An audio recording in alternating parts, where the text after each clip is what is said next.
Hello दोस्तों, मैं हूं मदन राठौर। आपके अपने यूट्यूब चैनल स्टडी सेंटर 96 में आपका स्वागत है।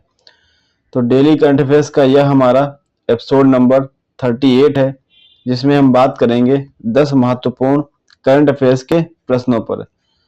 पहला प्रश्न है कि हाल ही में राष्ट्रीय सुरक्षा गार्ड के नए महानिदेशक के रूप में किसे नियुक्त किया गया है? तो हाल ही में राष्ट्रीय सुरक्षा गार्ड के महानिदेशक के रूप में श्रीनिवासन को नियुक्त किया गया है। तो सही उत्तर हमारा होगा ऑप्शन डी। अब बात कर लेते हैं एनएसजी के बारे में, राष्ट्रीय सुरक्षा गार्ड के बारे में। तो इसकी जो स्थापना हुई थी वह हुई थी 22 सितंबर 1986 को। इसका जो मुख्यालय है न्यू दिल्ली। और जो इसका आदर्श वाक्य है वह आदर्श वाक्य है सर्वत्र सर्वोत्तम सुरक्षा। यह इसका आदर्श वाक्य है। अब बात कर लेते हैं जो इसके अन्य विकल्प हैं। जो रवि अग्रवाल हैं, इन्हें अभी हाल ही में सीबीडीटी का नया अध्यक्ष नियुक्त किया गया है। सीबीडीटी का फुल फॉर्म होता है central board of direct tax. B N Gangadhar, तो जो बीएन गंगाधर हैं, इन्हें अभी हाल ही में राष्ट्रीय चिकित्सा आयोग का अध्यक्ष नियुक्त किया गया है। राष्ट्रीय चिकित्सा आयोग का अध्यक्ष नियुक्त किया गया है। और जो ये सुजीत नारायण प्रसाद हैं, इन्हें अभी हाल ही में झारखंड उच्च न्यायालय का कार्यवाहक मुख्य न्यायाधीश नियुक्त किया गया है। ये भी ध्यान रखना है। झारखंड का जो हाई कोर्ट है वहां के ये अभी हाल ही में कार्यवाहक मुख्य न्यायाधीश नियुक्त किए गए हैं। तो हमने ये बातें की थी एनएसजी के बारे में कि इसका स्थापना 1986 में हुआ था। इसका जो हेडक्वार्टर है न्यू दिल्ली में है। और जो इसका आदर्श वाक्य ये सर्वत्र सर्वोत्तम सुरक्षा है। आपको एक चीज बता दें कि जो एनएसजी के जो कर्मी हैं, जो कर्मचारी लोग हैं, इनको ब्लैक कैट के नाम से भी जाना जाता है। ब्लैक कैट के नाम से भी जाना जाता है। अब बात करते हैं अगले प्रश्न पर। हाल ही में किस राज्य ने कागज रहित परिषद बैठकों के लिए ई कैबिनेट प्रणाली लागू करने की घोषणा की? तो आपको बता दें कि अभी हाल ही में आंध्र प्रदेश ने ई कैबिनेट प्रणाली लागू करने की घोषणा की है। तो हमारा सही उत्तर हो जाएगा ऑप्शन ए। आपको बता दें कि जो आंध्र प्रदेश है, अभी यहाँ पे हाल ही में एन चंद्रबाबू नायडू ने मुख्यमंत्री के रूप में शपथ ली। तो वह रिकॉर्ड चौथी बार शपथ लेने का रिकॉर्ड बनाया। जो इसके अन्य विकल्प हैं, जैसे हरियाणा में एक अभी योजना चलाई गई थी जिसका नाम है आईटी सक्षम युवा योजना। आईटी सक्षम युवा योजना यह हरियाणा में चलाई गई थी। जो उड़ीसा है, उड़ीसा में अभी एक लड्डू है जिसका नाम है मगजी लड्डू। मगजी लड्डू, इसे अभी हाल ही में जीआई टैग दिया गया है, जो जिसका संबंध उड़ीसा राज्य से है। सिक्किम पहला राज्य बना है जिसने अभी हाल ही में पर्यटक वाहनों के लिए कचरा बैग लाना अनिवार्य कर दिया है। पर्यटक वाहनों के लिए कचरा बैग अनिवार्य कर दिया है। अब बात करते हैं अगले प्रश्न पर। राष्ट्रीय खेल दिवस प्रतिवर्ष कब मनाया जाता है? तो आपको बता दें कि प्रतिवर्ष राष्ट्रीय खेल दिवस 29 अगस्त को मनाया जाता है। यह जो हॉकी के जादूगर हैं मेजर ध्यानचंद, उनके सम्मान में यह बनाया जाता है। तो हमारा सही उत्तर हो जाएगा ऑप्शन सी। 29 अगस्त को प्रतिवर्ष राष्ट्रीय खेल दिवस मनाया जाता है। जो इसके अन्य विकल्प हैं, जो 19 अगस्त है, तो 19 अगस्त को मनाया जाता है विश्व फोटोग्राफी दिवस?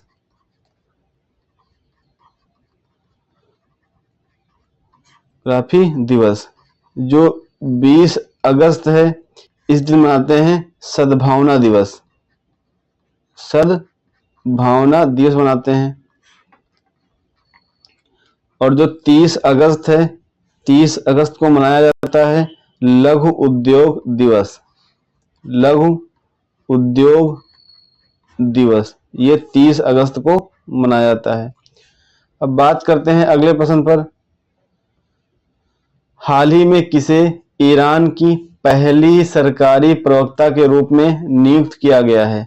तो हमारा सही उत्तर हो जाएगा ऑप्शन सी, फतेह में मोहजेरानी को अभी हाल ही में ईरान की पहली सरकारी प्रवक्ता के रूप में नियुक्त किया गया है। अब बात कर लेते हैं जो इसके अन्य विकल्प हैं। डिक सूफ, जो डिक सूफ हैं, इन्हें अभी हाल ही में नीदरलैंड का नया प्रधानमंत्री बनाया गया है। नीदरलैंड का नया प्रधानमंत्री बनाया गया है। और जो सिरिल रामाफोसा हैं, इन्हें अभी हाल ही में दक्षिण अफ्रीका के नए राष्ट्रपति बने हैं। नए राष्ट्रपति बने हैं। और जो एक कीर स्टारमर हैं, ये अभी हाल ही में ब्रिटेन के नए पीएम बने हैं। ब्रिटेन के नए पीएम बने हैं। और जो ईरान है, ईरान की राजधानी तेहरान। और अभी हाल ही में जो ईरान के नए पीएम बने हैं, उनका नाम है मसूद पेजेशकियान। मसूद पेजेशकियान ये ईरान के नए राष्ट्रपति बने हैं, ये भी ध्यान रखना है। अब बात करते हैं अगले प्रश्न पर। हाल ही में किसे भारतीय पुरुष हॉकी टीम का मुख्य गोलकीपर बनाया गया है? तो आपको बता दें कि अभी हाल ही में कृष्ण पाठक को भारतीय पुरुष हॉकी टीम का मुख्य गोलकीपर बनाया गया है। और यह PR सीरीजेस के संन्यास लेने के बाद यह पद खाली था, जिसके बाद कृष्ण पाठक को भारतीय पुरुष हॉकी टीम का मुख्य गोलकीपर बनाया गया है। जो अन्य विकल्प इसके हैं, जो विक्रम मिश्री है, विक्रम मिश्री भारत के नए विदेश सचिव बने हैं।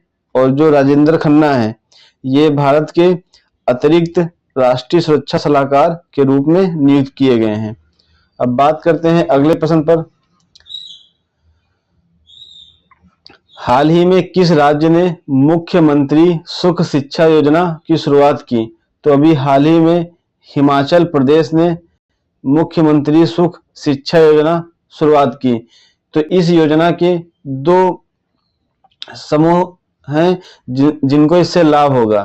तो उन 2 समूहों में कौन कौन से समूह हैं? तो इन 2 समूहों में तो एक समूह तो ऐसा है कि जिनकी ऐसे बच्चे जिनकी उम्र 18 वर्ष से कम है, जिनकी उम्र 18 वर्ष से कम है, ये बच्चों की बात की जा रही है। साथ ही जो विकलांग व्यक्ति हैं या पात्र महिलाएं हैं, तो उन सभी को जो हिमाचल प्रदेश सरकार है 1000 रुपए प्रति माह देगी। लेकिन साथ में इसका एक वर्ग ये भी है कि ऐसे छात्र जो स्नातक में हैं या स्नातकोत्तर में हैं या डिप्लोमा कर रहे हैं, तो ऐसे छात्र जो ग्रेजुएशन, पोस्ट ग्रेजुएशन या डिप्लोमा कर रहे हैं, तो उनके लिए जो ट्यूशन फीस है, साथ ही जो हॉस्टल फीस है, तो ट्यूशन फीस और हॉस्टल फीस के वहन करने में सरकार वित्तीय सहायता प्रदान करेगी। तो यह थी मुख्यमंत्री सुख शिक्षा योजना, जिसका संबंध है हिमाचल प्रदेश सरकार से। अब बात करते हैं अगले प्रश्न पर। हाल ही में कहां पर सिंगल स्ट्रेन ओरल हैजा वैक्सीन लॉन्च की गई। तो आपको बता दें कि हैदराबाद में एक इंस्टीट्यूट है बायोटेक इंटरनेशनल लिमिटेड, जिसने अभी हाल ही में ओरल हैजा वैक्सीन लॉन्च की है जिसका नाम है हिलकॉल, जिसका नाम है हिलकॉल। तो ये हिलकॉल है, ये ओरल हैजा वैक्सीन का नाम है हिलकॉल और इसको लॉन्च किया है हैदराबाद में एक कंपनी है जिसका नाम है biotech international limited, biotech international limited, इसने इसको लॉन्च किया है और यह हैदराबाद में है। तो हमारा सही उत्तर हो जाएगा ऑप्शन डी। अब बात करते हैं अगले प्रश्न पर। विश्व दृश्य श्रव्य और मनोरंजन शिखर सम्मेलन किस राज्य में आयोजित किया जाएगा? तो यह गोवा में आयोजित किया जाएगा। सही उत्तर है ऑप्शन डी। जो इसके अन्य विकल्प हैं उनको देख लेते हैं कि गुजरात में अभी हाल ही में एक सम्मेलन हुआ था जिसका नाम था सहकार से समृद्धि सम्मेलन, सहकार से समृद्धि सम्मेलन। यह गुजरात के गांधीनगर में आयोजित किया गया था। अभी हाल ही में नई दिल्ली में पहला अंतर्राष्ट्रीय सौर महोत्सव आयोजित किया गया, पहला अंतर्राष्ट्रीय सौर महोत्सव 2024 आयोजित किया गया। और उड़ीसा में अभी हाल ही में रज पर्व मनाया गया, रज पर्व 2024 मनाया गया। यह 3 दिवसीय पर्व था। अब बात करते हैं अगले प्रश्न पर। हाल ही में अंतर्राष्ट्रीय मदर टेरेसा पुरस्कार समारोह कहां आयोजित किया गया? तो इसका सही उत्तर है ऑप्शन डी, दुबई में आयोजित किया गया। जो इसके अन्य विकल्प हैं मॉरिशस, तो मॉरिशस में अभी हाल ही में कोलंबो सुरक्षा सम्मेलन आयोजित किया गया, कोलंबो सुरक्षा सम्मेलन आयोजित किया गया। और दोहा में अभी हाल ही में जो अफगानिस्तान पर तीसरा संयुक्त राष्ट्र सम्मेलन हुआ है वो दोहा में हुआ है और दोहा कतर की राजधानी भी है। जो अस्ताना में अभी हाल ही में जो 24वें दौर की SCO की जो बैठक हुई है, SCO के जो राष्ट्र अध्यक्ष हैं इनकी बैठक अभी कजाकिस्तान की राजधानी अस्ताना में हुई है। बात करते हैं अगले प्रश्न पर। हाल ही में चर्चा में रहा वरुणा पर्वत का संबंध किस राज्य से है? तो वरुणा पर्वत का संबंध उत्तराखंड राज्य से है। तो यहाँ पर अभी हाल ही में कुछ प्राकृतिक आपदाओं के चलते यह पर्वत चर्चा में रहा है। तो हमारा सही उत्तर हो जाएगा उत्तराखंड। तो दोस्तों यह मेरी आज की क्लास थी। अगर मेरी यह क्लास आपको अच्छी लगी हो तो वीडियो को लाइक करें, चैनल को सब्सक्राइब करें और वीडियो को अधिक से अधिक शेयर करें। धन्यवाद दोस्तों।